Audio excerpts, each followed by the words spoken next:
We're continuing our partnership with the fine folks over at Learn Liberty today, and joining me is an economist and author and a professor of political science at Duke University, Dr. Mike Munger. Welcome to the Rubin Report. It's great to be here. That introduction just makes it sound like I'm confused, and that's probably right. I thought it made you sound very professional. Well, I have several disciplines that I try to contribute in. Yeah, well, we're going to talk about those several disciplines, but first let's just talk about political science, because I was a political science major. That explains a lot.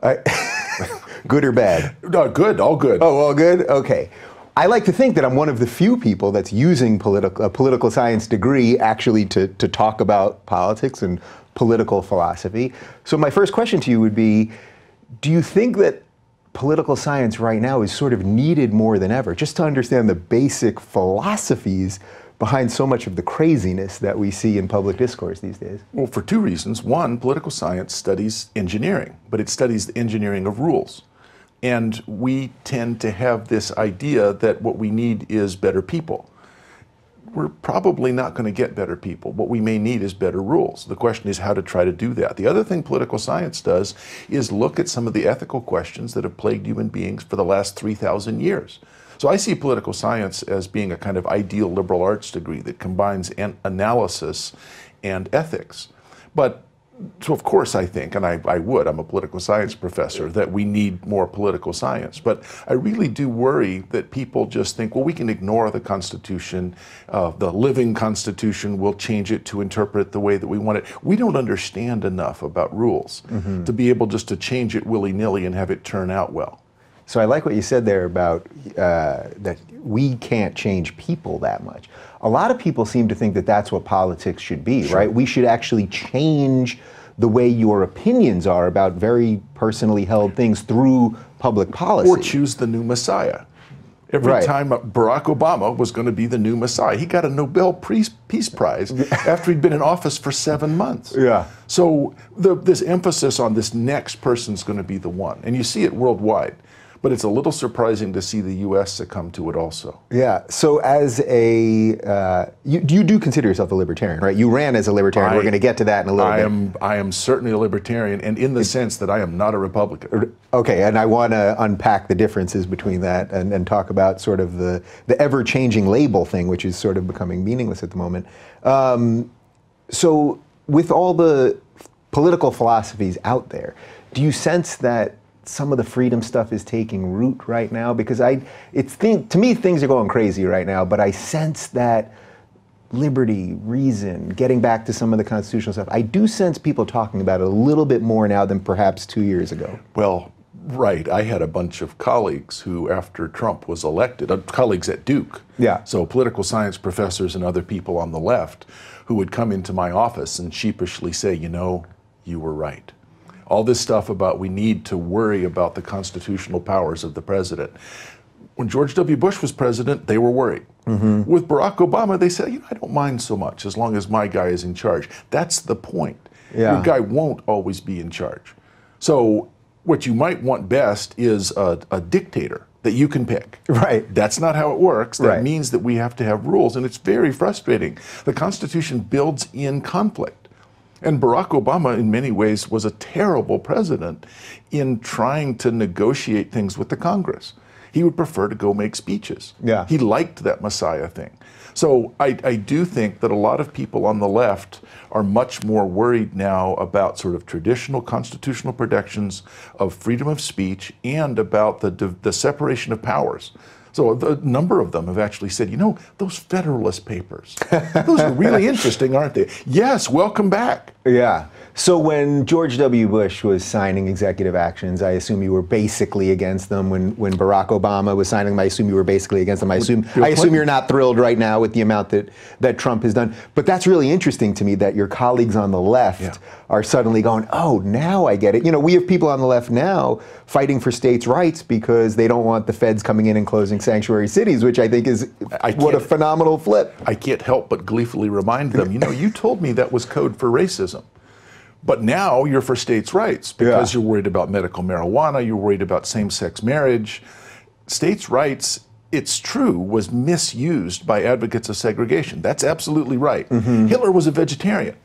It doesn't mean that all vegetarians are Nazis. It doesn't mean that all states' rights people are racists. States' rights is an important part of federalism, and it means that we can accomplish some things in the states.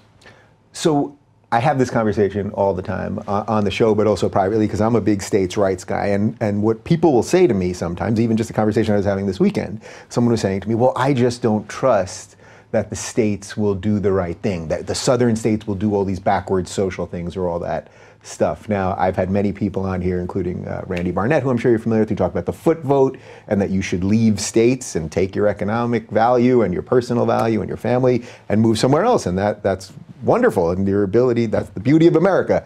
Do you think that's a sound enough argument for states' rights? Well, that you can just pick up and go. It helps a lot. It takes a while to do that. I guess I would argue for the way that we've elaborated states' rights, which is we take the first 10 amendments to the Constitution, the Bill of Rights, and we apply those also to state laws through incorporation, through the 14th Amendment. So there are limits on what the states can do. But other than that, yes, the states can have all sorts of different things. And the 9th and 10th Amendments both reserved a bunch of powers to the states. And that, I think, the expansion through the Commerce Clause, I mean, we're sort of getting down in the weeds, but the expansion of federal powers at the expense of the states has been one of the catastrophes in constitutional jurisprudence. And I hope we'll go back in the other direction. But it doesn't seem like that. President Trump's appointments seem to be more like 10th Amendment skeptics. Right. Well, even just in the last week, you know, it's a little confusing what the truth is, but it sounds like Sessions may go after the states because of medical marijuana. These are the things that I just simply don't understand. If the Republicans or conservatives or the Trump people, whatever that is, wouldn't you want to take a stand that would make some logical consistency? You'd get decent liberals to go, yeah, you're doing the right thing. Well, because that would mean that you would be operating on principle and not politics. And I guess I had hoped, and am now disappointed, that our Republican friends have not done that. Yeah. All they've done is what they decried in others when Obama was president.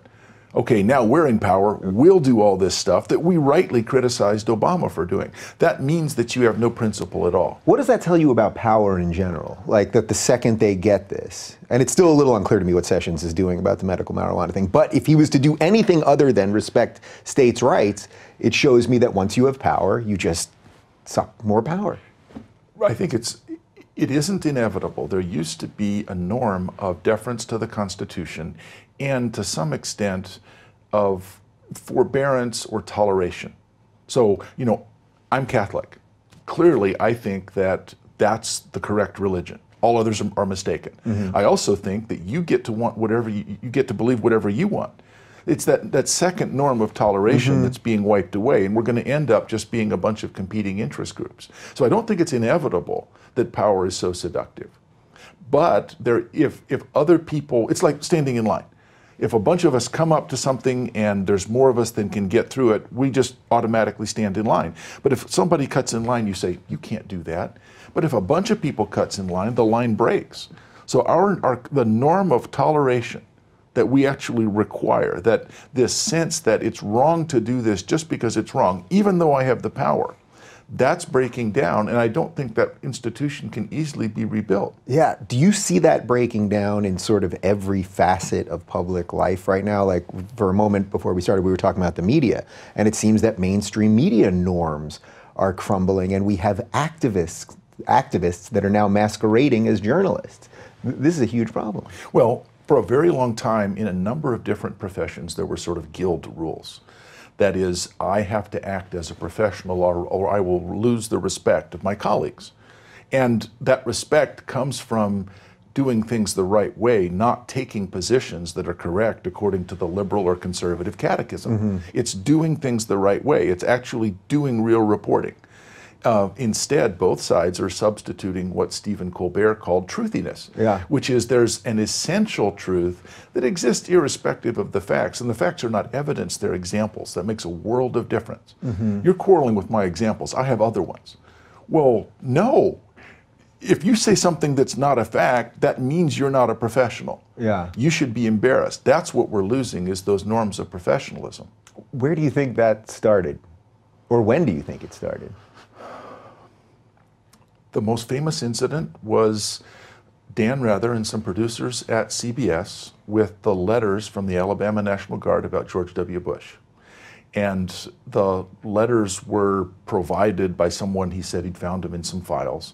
But when you looked at them, it was pretty clear that they couldn't have been done on an IBM Selectric typewriter. They were proportional font. They had the wrong size footnotes. And they should have backed off. They made a mistake. Mm-hmm. They didn't. They doubled down and said, well, but there's an essential truth here. And so what happened was, and this is the origin of the pajamas media, the CBS producer said something he thought was true that turned out to be true in a way he didn't expect, which was, who are you going to believe? CBS News or some guy in his basement wearing pajamas? Well, it turns out that the guy in the basement wearing pajamas is pretty good at fact-checking. And so it didn't start there, but that was a catalyzing moment where people said, I mean, CBS News, Edward R. Murrow, this is as professional as it gets, and they substituted their own ideological judgment for any sort of concern about facts. The guy in the basement seems to be getting more powerful these days. Do you view that as a net good? The power's asymmetric. We cannot discover truth. What we can do is impeach falsehood. So the guy in the basement is pretty good at checking and seeing if there's something contradictory to a claim that you've made. Mm-hmm. And what that means is that no one can believe anything now, because there's always someone who's checking on it and saying, maybe making this up. Oh, there's a quote in a tweet, and then it's to a link, and it just asserts something, and it becomes a fact. Yeah. This is a problem. So it's a problem. It's a terrible problem. So it's a terrible problem. So then how do you, as a political science professor, as someone that's trying to frame this for young minds, how do you give them something that they don't walk out of your class at the end of the semester and go, oh man, we're screwed? Or maybe they do, and that's how you eventually fix things. Well, I want them to walk out of class saying, we could be screwed. We have an obligation to try to act against this. And one of those obligations is to do the right thing even when it's not in our self-interest. And so one of my students from a while back from Duke is a guy named Brendan Nyan at Dartmouth College, who writes a lot about this sort of problem. And so I think if readers are interested, if you look at Brendan Nyan's work on this question, I think there is some hope in this direction. But we're gonna have to enlist the aid of more of the mainstream media. And the problem that you have is you may just lose the ratings war. Yeah. If you're not interesting and provocative. Have we already crossed that point? It seems to me that the election got us to sort of parity between the online media and the mainstream media. Like that night, it sort of became equal. And now at this point, I think the online media actually has more influence. And that's sort of why the clickbait style and some of the stuff that we've seen with CNN over the last couple of weeks, that's why it's gotten crazier, because they're just grasping for the last bit of relevancy. Let's put a more hopeful spin on this. It is true. Remember, we talked about states' rights were misused by segregationists. Well, it's true that some of the power for curation of the mainstream media was misused, and now we no longer trust them. But it's much easier now to produce content. And it's self-serving, but your show is a sign that people are actually willing to spend more than 3 or 4 minutes or 140 characters and try to understand things. So there is this desire to know, if not the truth, at least the nuance of the different claims. Yeah. And the ability to leapfrog. What you can just put something up on YouTube, you get subscribers, and to some extent that's going to determine something like ratings. So you don't have to go through these institutions that until now have meant that only a relative few people could participate in the conversation. Yeah, but do you fear the Wild West factor? I do the best job I can, but people sometimes say to me, Dave, you're the only person I trust. And I go, man, this is a huge problem. I'm doing the best I can, truly. We're in a transition. Yeah. And the Wild West actually wasn't that bad in a way.